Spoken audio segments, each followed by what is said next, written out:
Okay, this is, I'm just taking the roll off. I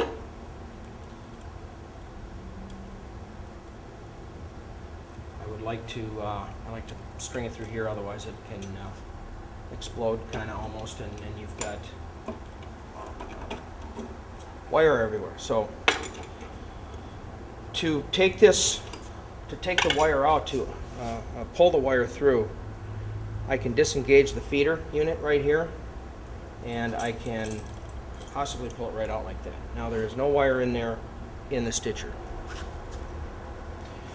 Now I come up with a new roll of wire, and the wire fits on here, unwrapping off the spool in this direction.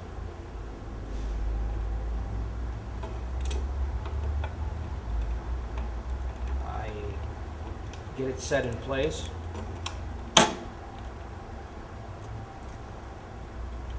Pull out a piece of wire here. You've got to have a pretty sharp edge to start with here. And I take out, a foot and a half or so, and just kind of wrap it around, getting ready so I don't have any trouble pulling it through.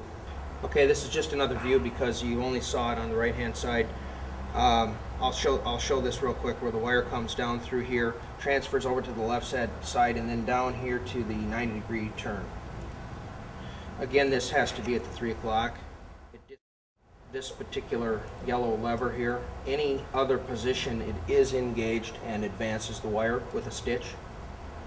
To disengage it is turning it to 3 o'clock. Pull out about a foot and a half or so and hold on to it, and I just make a little loop. This is just something that you'll get used to doing. You want to thread this through, so I'm holding it with my fingers and depressing the spring loaded. You can feel it's about half depressed and half out, and you can feel the wire will go through, and it's going to be hard to see. I'll try to get out of the way when I get to it. Okay, right there I have just watched the wire come down through here and across, and it goes into this tube right here, and this particular tube just pops out. It's going into this tube right here. Okay. Now you can just set that back in there, and it clips. Just snaps in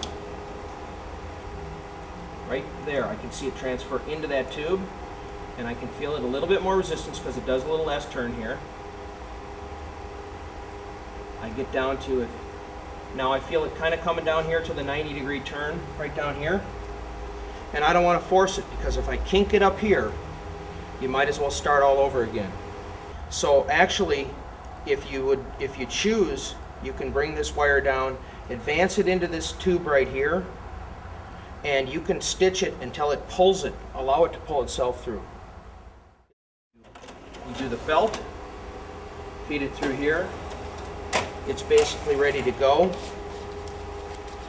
If I continually stitch, I'm not pulling any wire through. See, that wire's not moving?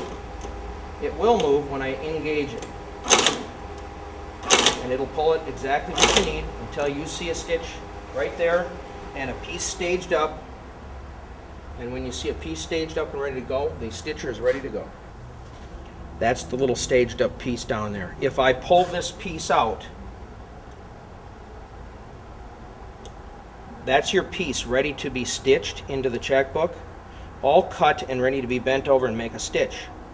When I make one more, you'll see right down there, you'll see when it makes its move, it will apply or advance another piece.